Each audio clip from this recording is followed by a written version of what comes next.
very well known to the conservative public in America, but now we are about to publish your immense book on what happened to America in the last 15 years, since September 11th and until the end of the Obama era.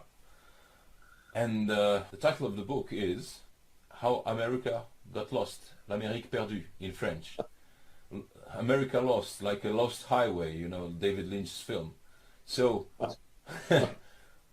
so what sort of highway was America engaged on to get lost like that? The United States has always been something of an empire and has always been trying to add territories to its empire.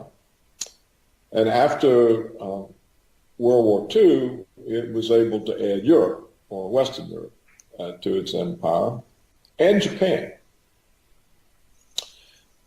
And was checked from going any further by the Soviet Union, which was an equally powerful military state.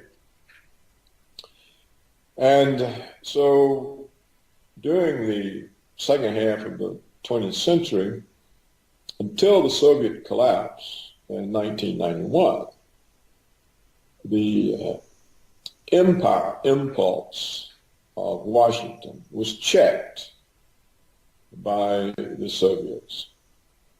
Now, when the Soviet Union collapsed, this removed constraint on United States power. And it instantly began thinking of itself as the uni-power, the world's only superpower. And from this came the neoconservative ideology of American world hegemony.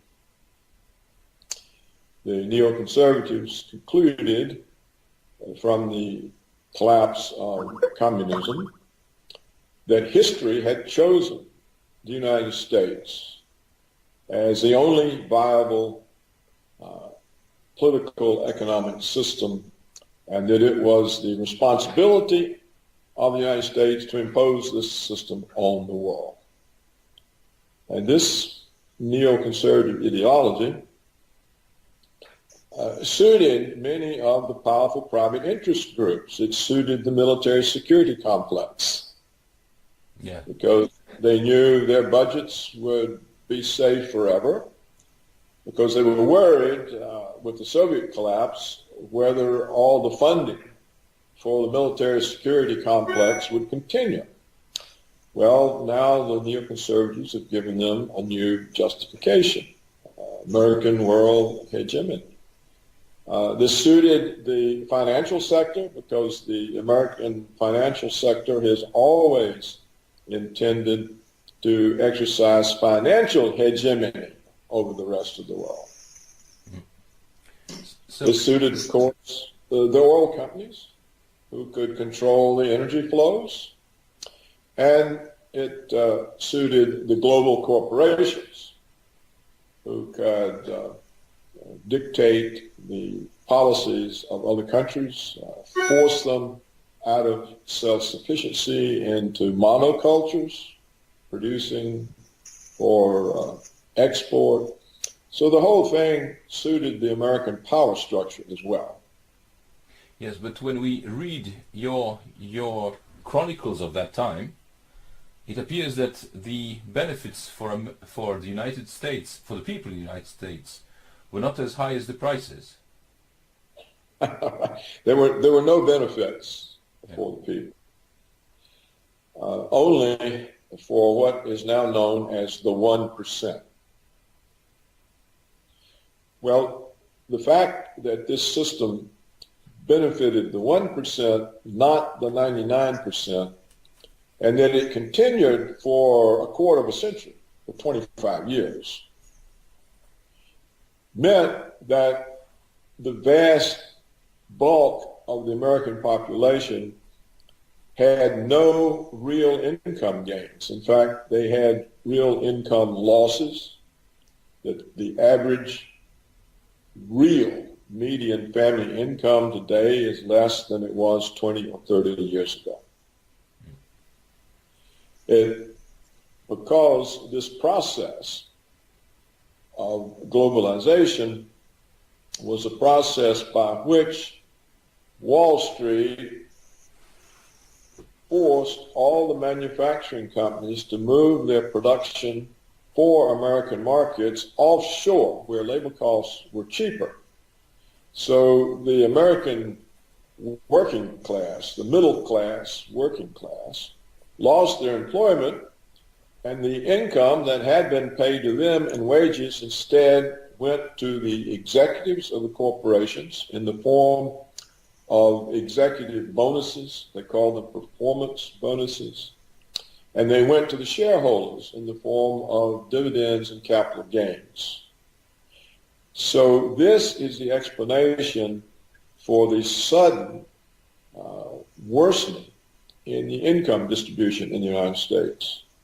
The money that had been paid to a workforce instead now, by hiring much cheaper labor in China, India, abroad,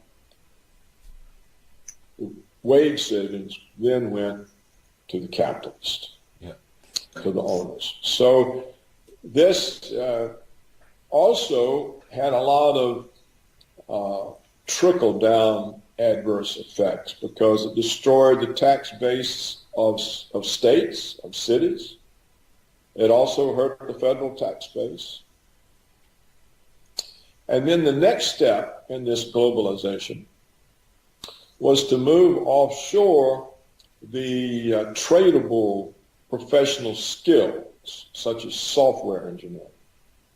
A tradable professional skill is one that can be performed anywhere. It doesn't require hands-on presence. You know, if you're going to get your hair cut, it has to be done locally.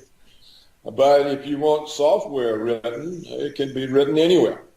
Yeah. And so the rise of the high-speed internet allowed the corporations to move offshore the salaried middle-class jobs that college and university graduates had always taken.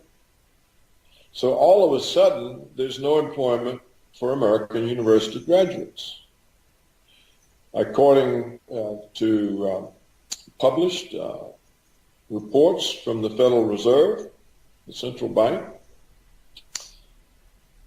50% of American 25-year-olds live at home with their parents. And the reason is they cannot get employment that pays enough to support an independent existence. This sounds very much like Russia at the end of Soviet Union, because right. there was no middle class left, and the young graduates, everybody were graduates, but they had no jobs. Well, it's a process in the United States of deindustrialization. It's a process of moving from the first world into the third world. Yeah. We see this in the form of the jobs that they claim are created.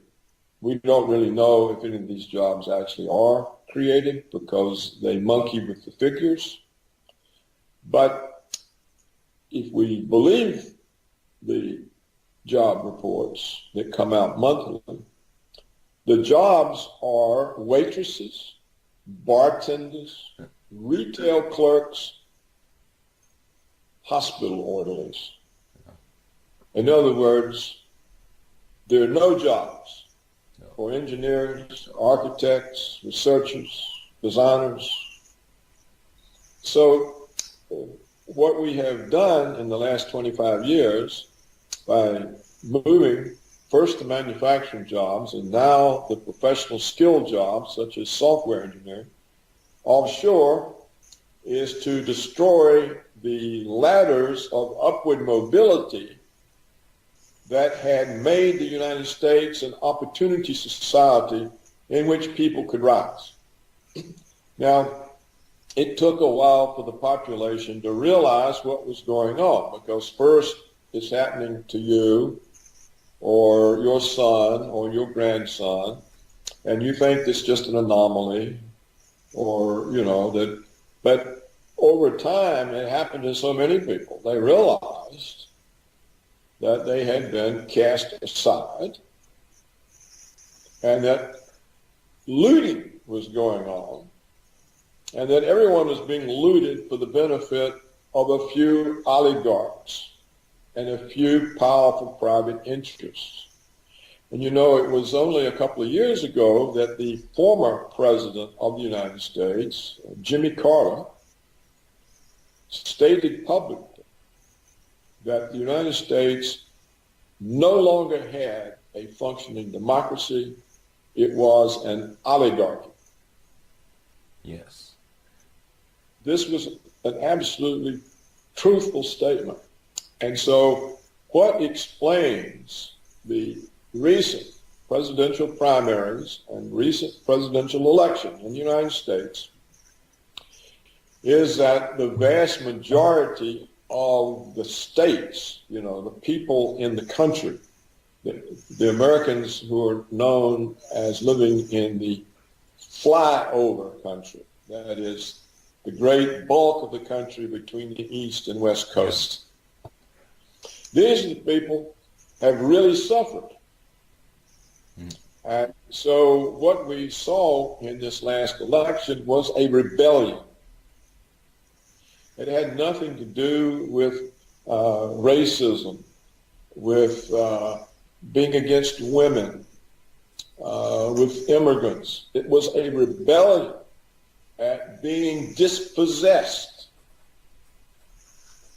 Yeah. So for 25 years, the oligarchs have dispossessed the people who live in the vast bulk of the country. Yeah. And this was a rebellion. You could see it in the primaries, because Donald Trump, we don't know what he will do, but he presented himself as an opponent of the oligarchs, and he acknowledged publicly what had happened to the people. Yeah. And said he would stand with them.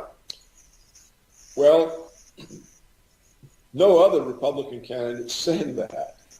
So they are also part of the oligarchy then.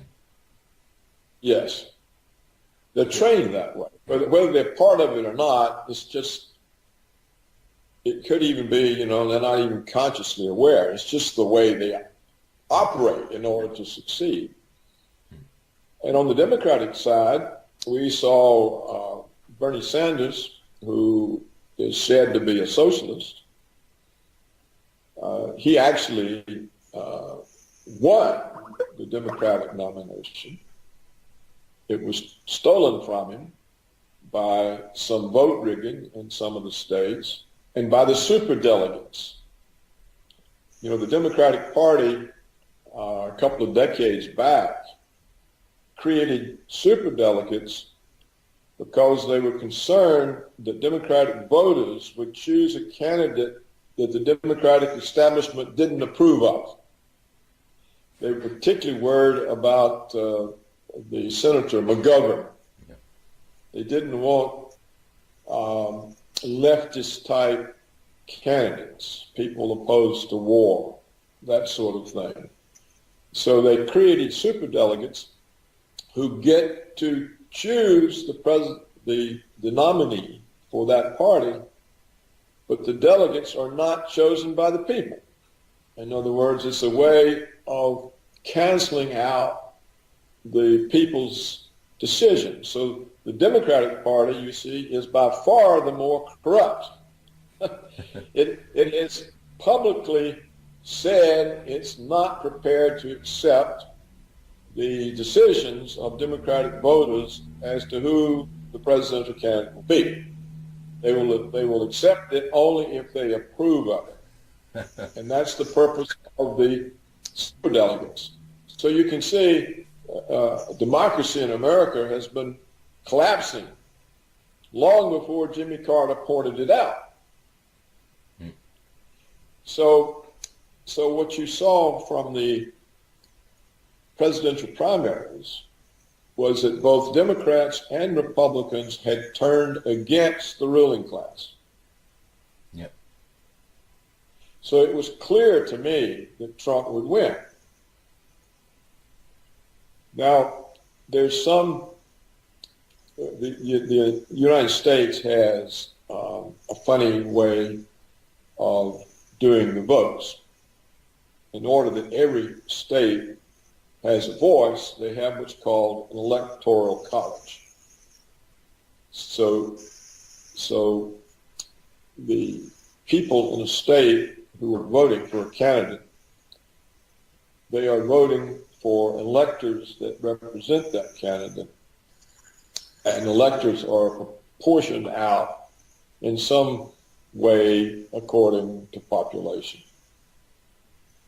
So it's possible in the United States to win the vast majority of the states and not win the popular vote, because you can carry just a few states that are heavily populated, such as New York and California,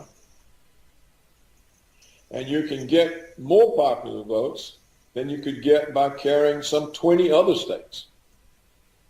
Yeah.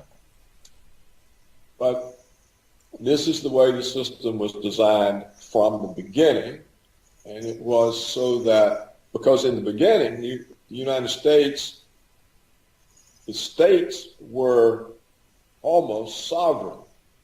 The central government was weak. It was kind of like a unity of different countries. Yeah. That's why they were called the United States.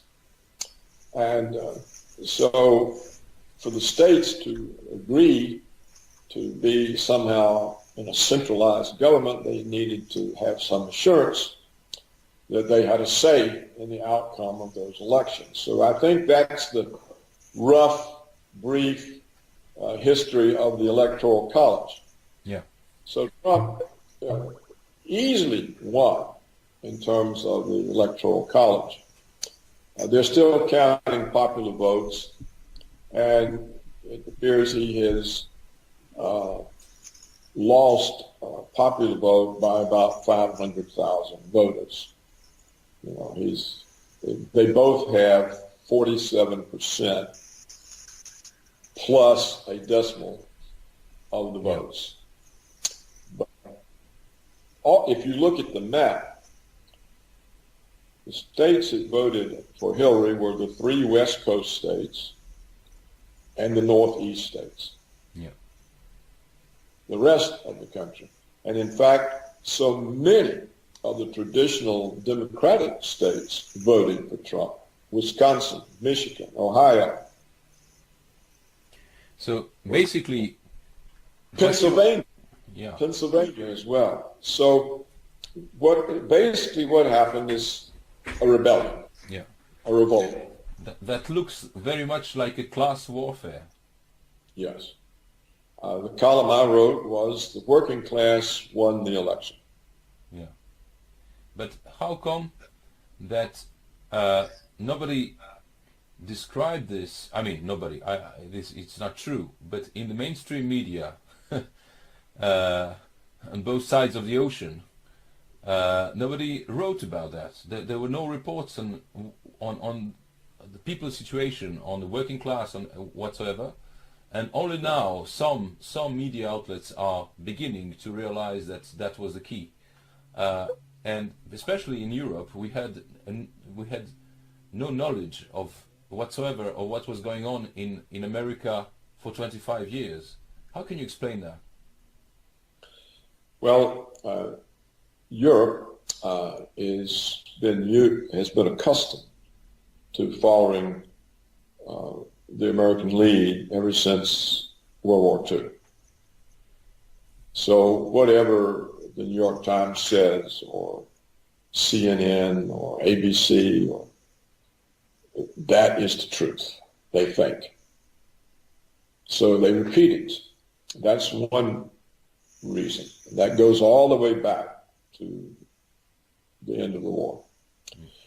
Another reason is that under the Clinton administration in the 1990s, the government permitted 6 mega corporations, huge corporations, to buy up and concentrate in 6 holdings 90% of the American media. This was against the Sherman Antitrust Act. It's against American tradition.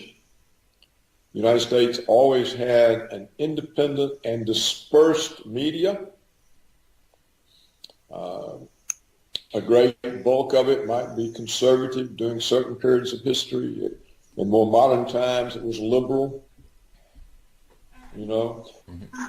But it was not concentrated in 6 hands.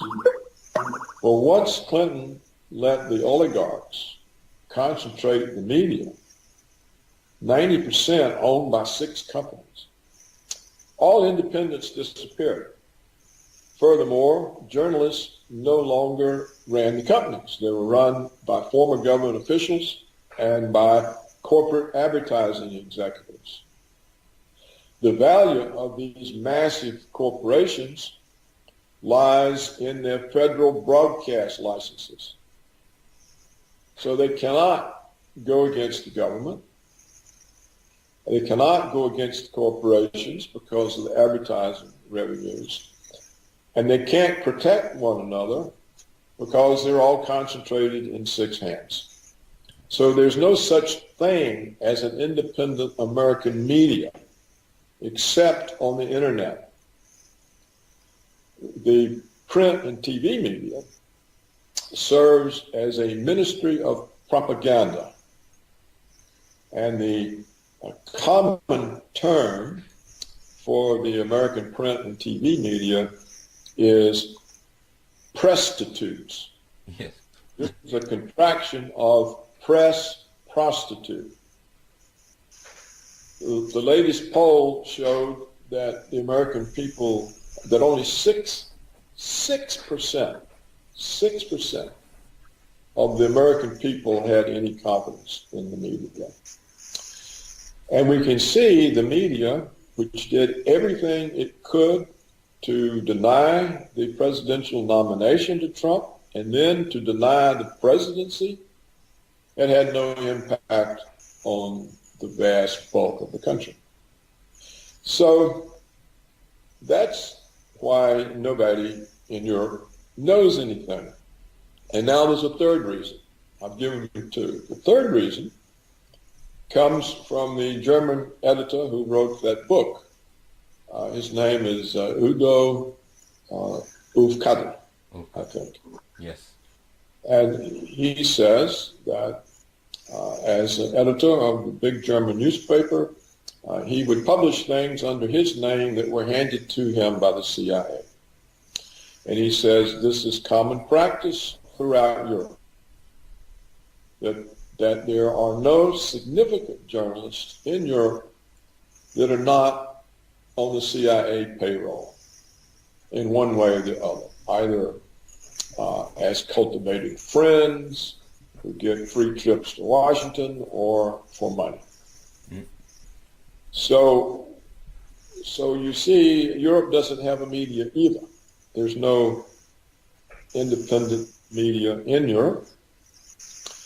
And the Europeans are so accustomed to following Washington's lead, they don't even know how to be independent. No.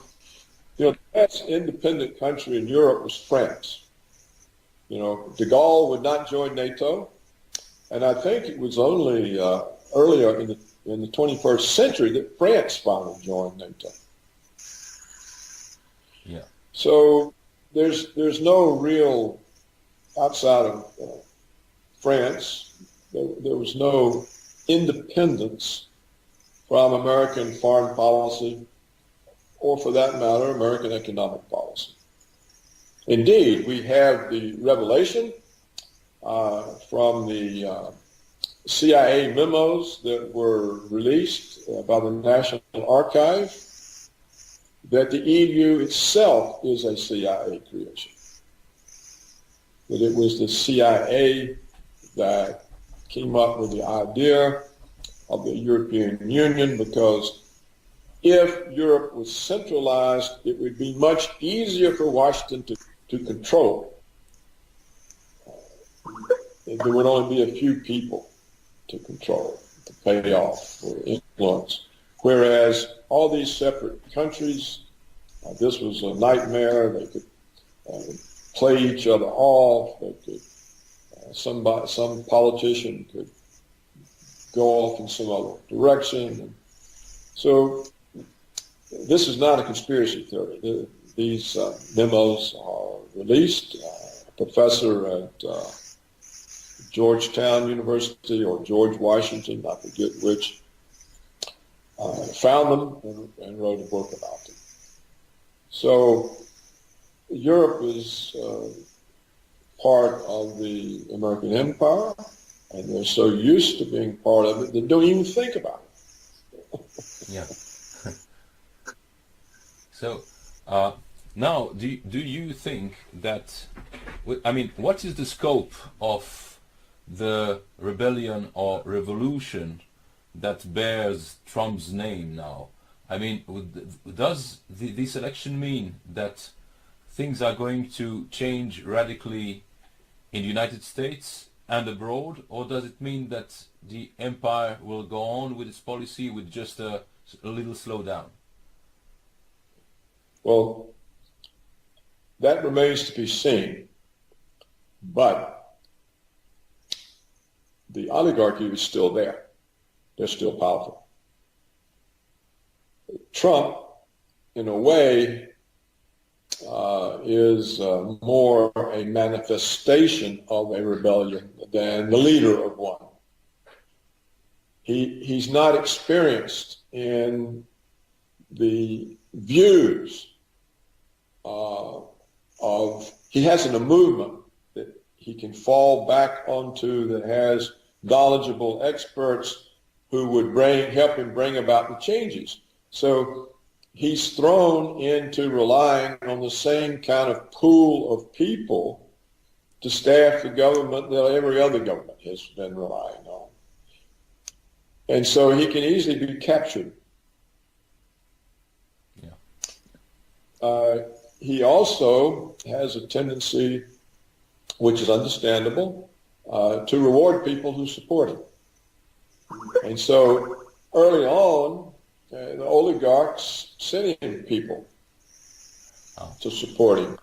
So they would have entree. And we see in the press speculation that he might appoint Rudolph Giuliani as the Secretary of State. Well, just this week, I think, the Daily Telegraph in England has a big feature on Giuliani, and Giuliani says, oh, it's very easy for us to buffalo the Russians. All we have to do is threaten them with military force. This is the opposite of what Trump has said. Yeah. So how can he be the Secretary of State? Another candidate that the speculation is about is John Bolton. John Bolton is one of the most extreme of the neoconservative warmongers, running around threatening other countries. Do as we tell you, or we'll bomb you into the Stone Age. Yeah. Well, now how does Trump improve relations with Russia if either of these people is the Secretary of State or the Secretary of Defense? It can't happen. No. And if you look at some of the other people, they're either former congressmen or congressmen, people who wouldn't know how to withstand the pressures from the oligarchs, how to withstand the pressures from all of the bureaucracy that the neoconservatives have appointed over the last 15 years. The people in the CIA and the NSA and the Pentagon, you know, he's up against a very powerful established force. And it remains to be seen whether he can get the kind of appointees who will let him make these changes. Because the military security complex, it doesn't want a war with Russia, but it likes having Russia as an enemy. Yeah. Because, see, we have this enemy. We have to have another $1 trillion to spend on us, on our weapons. So we got to have more power. NSA, we got to have more power. We have to spy on everybody. Yeah. From the time they, 24 hours a day. We got to even know when the Americans are asleep, what they're dreaming about. And then Trump's other important goal, which is to bring back middle-class jobs to Americans. The global corporations don't want that. That means less profits, less performance bonuses, less capital gains. And so how does he actually achieve these things? And even though the House and the Senate are also under Republican control, in other words, this whole government is Republican. The Democrats are, Obama is seen as such a disaster that the Democrats will simply eliminate from the government. They're not in the House. They can't control the House. They can't control the Senate. They can't control the executive branch. So, but still, the Republicans in the House and Senate are indebted to the oligarchs for their campaign financing. That's who finances the campaigns. If you're a senator or a representative, you have to have money to put out all your advertisements and your television. And who gives that? Wall Street, the banks, military security complex, Monsanto, agribusiness, the energy companies. You see what I'm saying? The Israel lobby. The Israel lobby is very powerful. So these powerful interest groups are still there. They control the House, the Senate. So what can he do? It's not clear he can do anything. And if he fails, then what happens to the American people? Do they simply get demoralized and give up? Or are they harder pressed than ever and they get more angry and turn to violence? So what's the answer? It remains to be seen. Yeah. I think they'll turn to violence because they're being too hard pressed economically. You see, in many ways, we've already talked about they've lost their jobs. Their children and grandchildren have no prospects. The older Americans who saved for retirement and expected to be able to supplement their meager Social Security benefits with their savings, there's been no interest income on savings for 8 years. They've been forced to draw down their capital, not live off of its earnings. So the whole country is being impoverished. And then they watched how the Obama regime saved the big banks and let all the homeowners flush down the toilet. Yeah. So they know the system is against them. So if Trump can't somehow provide a better deal for these people, I don't think they'll just get demoralized and quit because they're too hard pressed. I think they'll get more angry. And if they try to oppress, the United States is a big country geographically. And Trump's opponents are thin lines on each coast. The rest of the country is his. So I think if they don't make an accommodation with Trump and don't let him bring about these changes, they'll be faced next time with a more violent outpouring, more violent candidate. And if any of these neoconservative warmongers get in the State Department or the Pentagon, we won't have to worry about it because the conflict with Russia will end it all. You cannot convince a powerful country like Russia that you're going to attack them and have them just sit there and wait. No. They won't do it. And Putin has given them already warning after warning, and they don't hear. So if Trump is unsuccessful in establishing friendly, stable relations with both the Soviet Union and the China, then Europe can kiss itself goodbye. It's just not going to be there. And neither is the United States. So we come down to the biggest hope, which is conflict that the neoconservatives recreated with Russia after Reagan and Gorbachev ended it. You have to remember Reagan's two goals: to stop the stagflation that was ruining the economy and to end the Cold War because of the danger of nuclear weapons. Well, these are massive goals. I think they're unrivaled in the 20th century, for which he gets little credit. No, yes, exactly.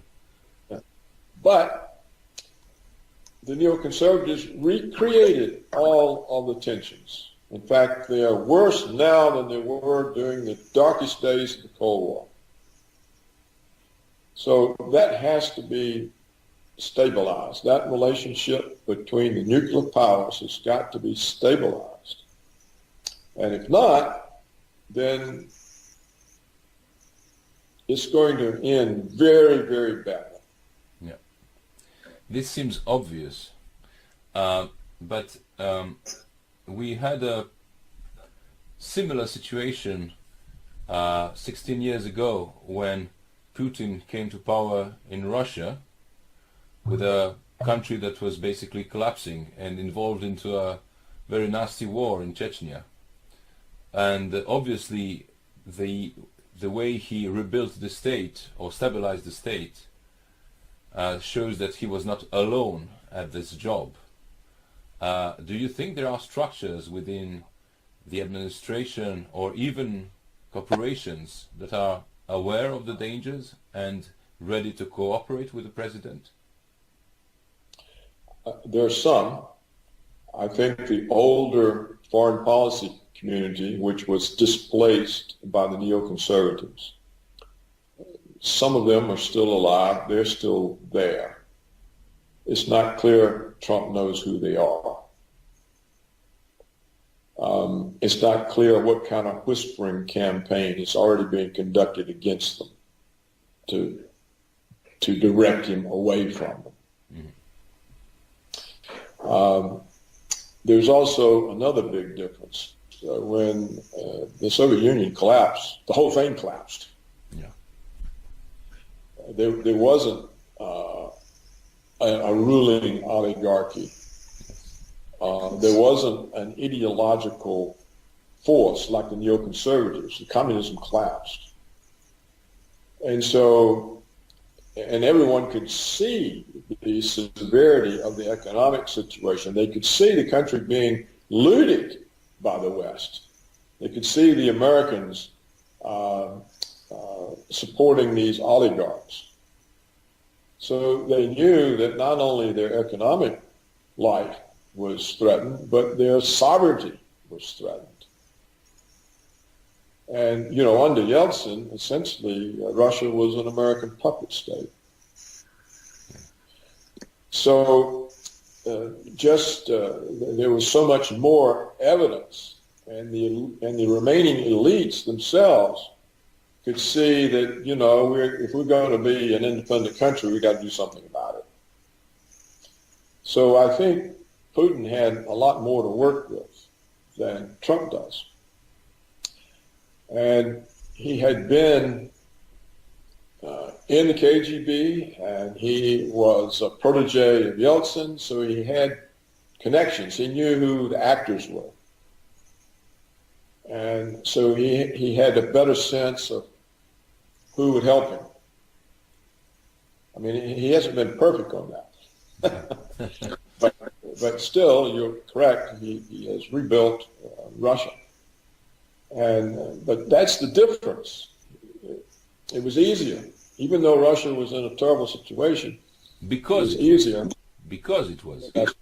Because it was. It made it easier. So here, it could be Trump is the first symbol of a revolt, and it has to build, and the movement has to start producing experts who are aware and can think and know who the enemy is and what to do to drive them out. And that, I think, is missing at this point in the United States. And we won't know until we see Trump's government and see its performance. But there's so much they can do to take control. For example, the oligarchs, Wall Street, the Federal Reserve, they can cause an economic crisis and put him on the defensive, instantly on the defensive. And then all the media will say, oh, see. You know, this is what they tried to do to the British with Brexit. Then they can come to Trump and say, well, you know, if you want this crisis over, you have to appoint one of us Secretary of the Treasury. Then they've got it. See? Or the neoconservatives in the CIA can orchestrate a false flag attack and ruin the prospect of relations with Russia. So there are so many power centers of the old order still in place that Trump could be overwhelmed. And we'll just have to see whether there's any chance for him to bring changes that the people hope for.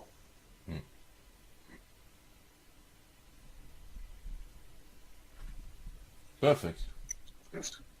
I think it's fundamental. Yeah, it's fundamental for people here to hear that.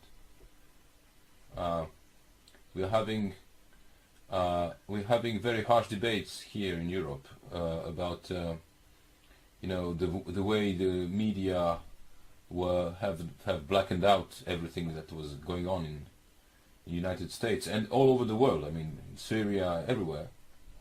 And now it seems to me that they are utterly frightened with how they're being overwhelmed and pushed aside by the electronic media, the internet media. You know, we have a publishing house and as well a newsletter, an internet newsletter that is named the Anti-Press. And these last months, it was a confidential letter, but these last months I saw that we had lots of new subscribers who came very often from the media, you know, the media's corporations, I mean the profession, because they are frightened simply, and they are losing their jobs because the advertisement revenue is not as high as it used to be. And they're losing readers because they write bullshit, and when you lose readers, you lose the ads as well. So they are in a very bad position, and they are very upset and very nervous, and we think that we have to multiply such testimonies as yours to show the scope of the matrix, because people can't believe how deep and how wide it is. That's yeah. Right. And there are two other aspects of this that we can include. NATO. Donald Trump said that he sees no point of NATO 25 years after the Soviet collapse. Well, NATO in Europe, of course, means power and money and influence for the European ruling class. And so they are all meeting last week. Oh, what are we going to do? What are we going to do? Trump's going to abandon the Western alliance. We have to oppose him. Blah, blah. Well, the Western alliance is a threat to Europe because it's a threat to Russia. And the last thing Europe wants to do is to present itself as a threat to Russia. But that's what NATO does, and that's what NATO was used for by the Obama regime. All of these missile bases on Russia's border, the troops stationed, the military exercises. What NATO presents as a threat to Russia, it is a threat to Europe, because Russia can annihilate Europe in 5 minutes, all of it. So you have this problem that you've got these people in Europe that are tied in to the NATO organization, which is part of the Washington's way of controlling Europe, and they don't want to let go. They'd rather have the risk of provoking Russia than to be safe. And Europe will never be safe as long as NATO is there and is seen as an American extension of American power. So that's a problem and for Europe. Another problem is it was the European governments that enabled the neoconservative policy of hegemony and the American wars in Middle East and Africa. And Europe this as is well. why. And in Europe as well, with Yugoslavia. With Yugoslavia and Ukraine. Yes, in Ukraine. Which was an American coup. So, but look at the consequences for Europe of enabling Washington's wars. You're overrun with immigrants. And you have all these problems. And what are you doing with these millions of immigrants that essentially are creating all kinds of problems all over Europe? So that's what you get for being an American puppet. That's your reward. Is Washington helping you with the immigrants? No. Neither do the Saudis and people who are funding all that. Well, and the Saudis are an American puppet state. Yes, of course. They've always been. So they're fighting our war in Yemen. So when you look at this, you can see the extraordinary confusion that Europeans have suffered now for 56, 70 years since 1945. Here are the Europeans suffering in behalf of American empire. What is the point? You know, and Putin keeps saying, I keep waiting on the Europeans to wake up and be independent states again. No one listens. No one listens, but this is essential for world peace. The Europeans have to come to the realization that the American neoconservative American agenda of American hegemony is a direct threat to the existence of Europe, not just because the CIA lumped you all in the European Union in order to destroy the sovereignty of the individual countries, but also because the CIA uses you to confront the Russians. And of course, Europe is no match for Russia. The United States isn't either, in my opinion, and certainly not a match for the combination of Russia and China. So what we've seen in the 21st century is the American neoconservatives have demonized China and Russia and turned the other two powerful countries into enemies. Why? For no good reason except an ideology that in every way is comparable to Trotsky. World revolution, world hegemony. You have to remember, not even Stalin believed that. He said socialism in one country, and he killed off the Trotskyists. So what we have in the American neoconservatives is a new group of Trotskyites who want to exercise power over the entire world. Yep. This is an ideology. It's like the French Revolution in its initial stages. We'll take it to all of Europe. So at some point, the Europeans have to understand that none of this makes them safe. Are they safe with 2 million immigrants running around, abusing women, causing crimes? No. Are they safe being drawn into confrontation with Russia? No. Are they safe being forced to hurt their own economies by abiding with American sanctions? No.